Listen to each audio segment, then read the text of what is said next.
Hi friends, শেয়ারবাজার রহস্য চ্যানেলে আপনাদের স্বাগত। আশা করি আপনারা ভালো আছেন এবং সুস্থ আছেন।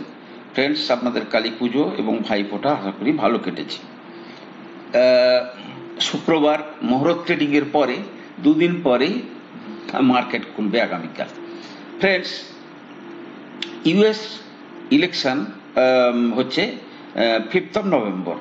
এবারে ইলেকশন রেজাল্ট, ইউএসের যে ইলেকশন রেজাল্টের যে ইম্প্যাক্ট শেয়ার বাজারে বা আমাদের ইন্ডিয়ান শেয়ার বাজারে কেমন পড়তে পারে, এবং ওইখানকার যে দুজন ক্যান্ডিডেট তাদের যে অ্যাকচুয়াল অবস্থান, সেটা একটু আমাদের কাছে ক্লিয়ার হওয়ার দরকার আছে। First of all, Kamala Harris হচ্ছে উনি হচ্ছেন ডেমোক্র্যাট ক্যান্ডিডেট, ওকে, আর ডোনাল্ড ট্রাম্প হচ্ছেন রিপাবলিকান ক্যান্ডিডেট। প্রসঙ্গত বলে রাখি, কমলা হ্যারিসের মা হচ্ছেন তামিলিয়ান, ইন্ডিয়ান অরিজিন, ঠিক আছে।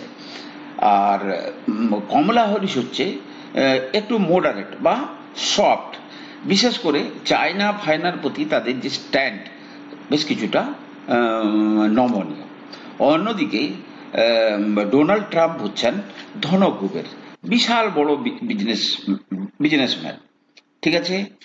উনি মানে অ্যাগ্রেসিভ চায়নার প্রতি, অর্থাৎ ডোনাল্ড ট্রাম্পের এর আগের টেনিওরে দেখা গেছে যে চায়নার সঙ্গে কিন্তু তার ট্রেড ওয়ার শুরু হয়ে যায়, অর্থাৎ চায়নাকে একটু চাপে রাখার চেষ্টা করে, যদিও সবটাই কিন্তু ইউএস ইন্টারেস্টের কথা ভেবে। তাইওয়ানের সঙ্গে ইউএস এর একটা আলাদা রিলেশন আছে, কিন্তু ডোনাল্ড ট্রাম্পের অবস্থানটা একটু অন্যরকম।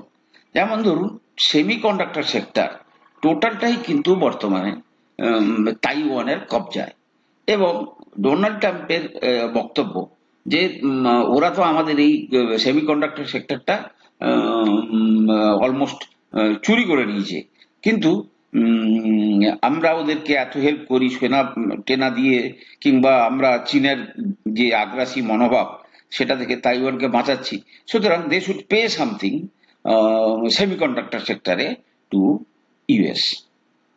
আচ্ছা, অন্যদিকে এর আগের যে ইলেকশনটা ছিল ডোনাল্ড ট্রাম্পের, সেই ইলেকশনটাতে কিন্তু একটা কন্ট্রোভার্সি তৈরি হয়েছিল যে ডোনাল্ড ট্রাম্প পুতিনের নাকি হেল্প নিয়েছিল, পুতিনের হেল্প নিয়ে ইউএস ইলেকশন জিতেছিল।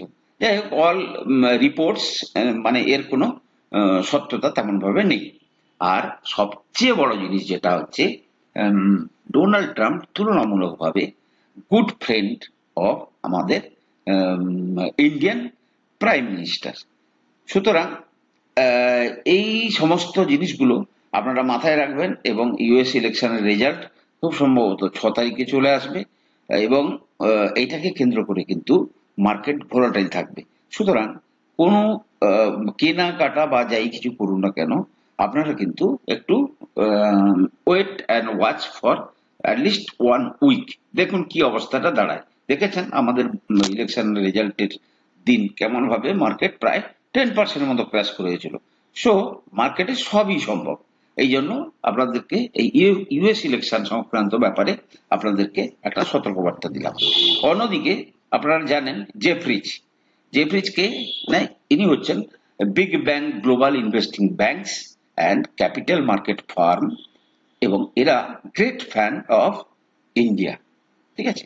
ফ্রেন্ডস, দেখুন, এদের স্টাডিগুলো কিন্তু আমাদের দেখা উচিত, কারণ কি তাদের মধ্যে অনেক এক্সপার্ট থাকে। যে সমস্ত জিনিস আমরা ঠিকমতো করে বুঝতে পারবো না বা আমরা ঠিকমতো করে অনুধাবন করতে পারবো না, ওদের যদি যে তাদের যে হাইলাইটস, মানে তাদের যে রিপোর্টের হাইলাইটস, সেগুলো দেখলেও মোটামুটি আমরা কিছুটা বুঝতে পারবো বা জানতে পারবো। তো এদের রিপোর্টগুলো দেখুন, কিন্তু সবকিছু জিনিসকে বাস্তবায়িত করতে হবে বা সবকিছু জিনিসকে একদম ঠিক ভেবে নিতে হবে, তার কোনো মানে নেই, ঠিক আছে। এবারে জেফ্রিজ কি বলছে, যে India is the 5th largest equity market in the world. বর্তমানে ইন্ডিয়া হচ্ছে 5ম বৃহত্তম অর্থনীতি, এবং বলছে যে আমাদের estimated equity market cap of more than 5 trillion, ঠিক আছে, যেটা আমরা আগের ভিডিওতে চর্চা করেছি।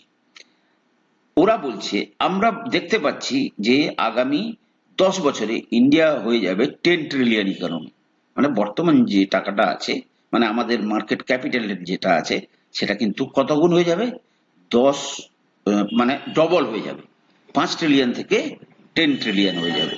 অত্যন্ত কিন্তু গুড একটা এস্টিমেট। এবং বলছেন যে 2000 এখন বর্তমানে ইন্ডিয়া হচ্ছে 5th লার্জেস্ট গ্লোবালি, পঞ্চম বৃহত্তম অর্থনীতি, কিন্তু আগামী 3 বছরের মধ্যে এটা কিন্তু তৃতীয় বৃহত্তম ইকোনমি হয়ে যেতে পারে। ঠিক আছে, 2028-এর মধ্যে। আবার অনেকে কিন্তু আরো আগে ইন্ডিয়া তৃতীয় বৃহত্তম ইকোনমি হয়ে যাবে বলে অনেকে কিন্তু পয়েন্ট আউট করছেন। ফ্রেন্ডস, জেফ্রিজ কিন্তু রিসেন্টলি খুব কসিয়াস হয়ে বলেছেন ইন্ডিয়ান মার্কেটে আফটার কোয়ার্টার টু রেজাল্টে আপনারা দেখেছেন যে অধিকাংশ কোম্পানি কিন্তু আহামরি কিছু রেজাল্ট দেখাতে পারেনি। ফার্স্ট, ওনাদের যে প্রথম বক্তব্য সেটা হচ্ছে ইউএস এর যে মানে ডেটা আসছে তাতে, এবং ইউএস এর যে ফেডারেল রিজার্ভের যে অ্যাগ্রেসিভ রেট কাট, বা যদি ডোনাল্ড ট্রাম্প আসে উনি কিন্তু আরো অ্যাগ্রেসিভ রেট কাটের ব্যাপারে।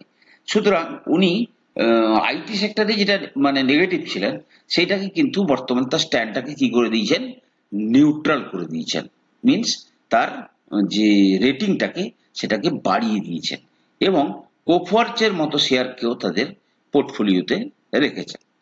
দ্বিতীয়ত হচ্ছে ওরা কিন্তু ইন্ডিয়ান ব্যাংকিং সেক্টরের উপর কিন্তু অত্যন্ত পজিটিভ। ঠিক আছে। তৃতীয়, হেলথ কেয়ার সেক্টরেও পজিটিভ, তবে ওরা অ্যাপোলো হসপিটালের জায়গায় ম্যাক্স হেলথ কেয়ারকে বেশি প্রায়োরিটি দিচ্ছে, কারণ ম্যাক্স হেলথ কেয়ার অনেক বেশি বেড অ্যাডিশন করছে, হসপিটাল চেনটার মধ্যে অ্যাগ্রেসিভলি বেড অ্যাডিশন করছে।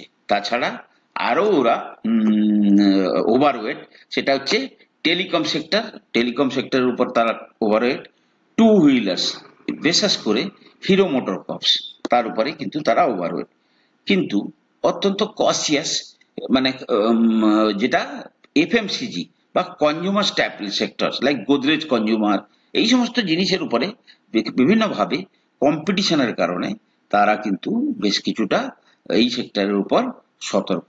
বাট তাদের ওভারঅল কথা হচ্ছে India will perform better than any other economy.